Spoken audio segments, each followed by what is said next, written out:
Apakah kalian pernah membayangkan terjebak di sebuah hotel kuno yang penuh misteri, di mana lorong-lorongnya berubah bentuk, cermin memantulkan bayangan yang tak seharusnya ada, dan suara-suara aneh memanggil nama kalian? Malam ini, kita akan masuk ke dalam kisah menyeramkan yang akan membuat bulu kuduk kalian berdiri. Tapi sebelum itu, tuliskan di kolom komentar, apakah kalian pernah mengalami kejadian mistis di tempat yang tidak kalian duga? Siapkan nyali kalian, karena kisah ini akan membawa kalian ke dunia yang tak pernah kalian bayangkan sebelumnya. Hujan deras mengguyur deras malam itu, membuat perjalanan Raka, Siska, Aldi, dan Ratna terhenti. Mereka sedang dalam perjalanan pulang dari sebuah acara pernikahan di desa tetangga, tetapi banjir dadakan membuat jalan utama tak bisa dilalui. Dengan GPS yang nyaris tidak berfungsi, mereka menemukan jalan kecil yang membawa mereka ke sebuah bangunan besar, kuno, dan terkesan menyeramkan. Di atas pintu gerbangnya yang berkarat, terlihat plakat dengan tulisan Hotel Malam Kembar yang tampak lusuh. Tanpa pilihan lain, mereka masuk. Lorong hotel itu sunyi, dengan cahaya temaram dari lampu-lampu gantung yang berkedip-kedip. Lantainya berderit setiap kali diinjak, seolah-olah menyuarakan protes. Seorang wanita tua dengan pakaian hitam lusuh berdiri di meja resepsionis. Senyumannya tak sampai ke matanya saat memberikan mereka kunci, sambil berkata, kamar di lantai 3 sudah disiapkan. Ingat, jangan keluar kamar setelah jam 12 malam.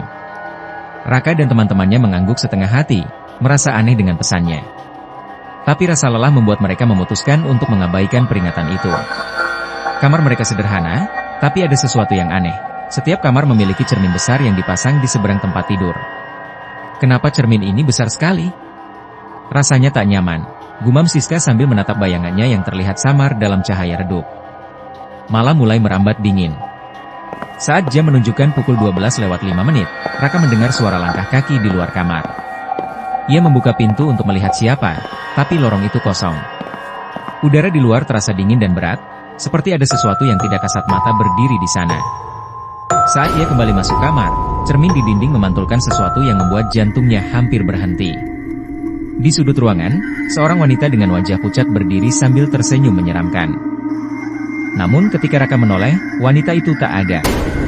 Hanya cermin yang terus memantulkan keberadaannya. Raka mencoba membangunkan teman-temannya, tapi Aldi sudah tidak ada di tempat tidurnya. Ratna dan Siska panik ketika mereka menemukan pintu kamar tidak lagi terbuka ke lorong hotel, melainkan ke sebuah ruang gelap yang penuh dengan suara bisikan tak jelas. Mereka memutuskan untuk mencari Aldi, dan perlahan melangkah masuk ke dalam kegelapan. Ruang gelap itu tampaknya tak berujung. Setiap langkah membawa mereka ke tempat yang sama, dengan bayangan mereka di cermin-cermin besar yang terus muncul entah dari mana. Namun, bayangan-bayangan itu mulai bergerak sendiri, melakukan sesuatu yang tidak mereka lakukan. Bayangan Raka, misalnya, terlihat merobek wajahnya sendiri, meski Raka hanya berdiri diam dengan napas tercekat. Di ujung lorong, mereka menemukan Aldi berdiri membelakangi mereka di depan sebuah cermin besar. "Aldi, apa yang kau lakukan?" teriak Siska. Tapi Aldi tidak menjawab. Ketika ia berbalik, matanya tidak seperti manusia. Wajahnya berubah menyerupai sosok yang menyeramkan, penuh dengan luka menganga, dan ia berteriak dengan suara yang membuat kaca cermin pecah berhamburan. Raka dan yang lainnya berlari sejauh mungkin, tapi hotel itu tidak membiarkan mereka pergi. Lorong-lorongnya berubah bentuk, membingungkan arah mereka. Pintu-pintu yang mereka buka membawa mereka kembali ke kamar awal, tetapi kali ini kamar itu penuh dengan darah yang mengalir dari dinding.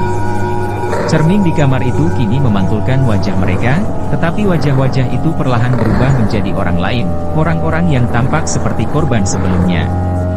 Saat mereka mencoba menemukan jalan keluar, Ratna tiba-tiba tertarik ke dalam salah satu cermin oleh tangan-tangan pucat.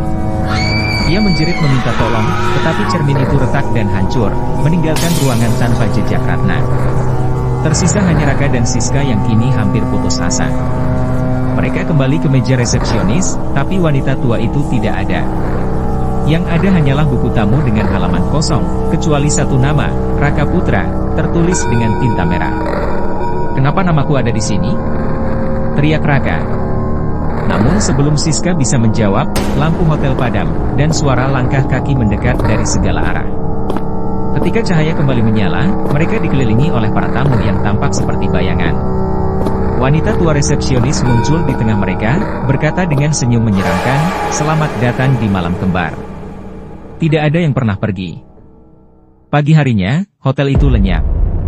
Polisi yang mencari Raka dan teman-temannya hanya menemukan jalan setapak menuju lapangan kosong yang dipenuhi dengan puing-puing, seolah hotel itu telah hancur bertahun-tahun yang lalu. Tidak ada jejak keberadaan mereka, hanya sebuah cermin besar yang retak, berdiri di tengah lapangan, memantulkan wajah-wajah yang tak lagi hidup. Jadi, bagaimana menurut kalian tentang kisah mencekam di hotel malam kembar ini? Apakah kalian berani menginap di tempat seperti itu, atau pernah mengalami pengalaman seram di hotel? Ceritakan di kolom komentar ya, aku ingin tahu kisah kalian. Jangan lupa untuk tekan tombol like jika kalian suka cerita ini, subscribe untuk mendukung channel ini, dan aktifkan lonceng notifikasinya supaya kalian tidak ketinggalan cerita misteri seru berikutnya.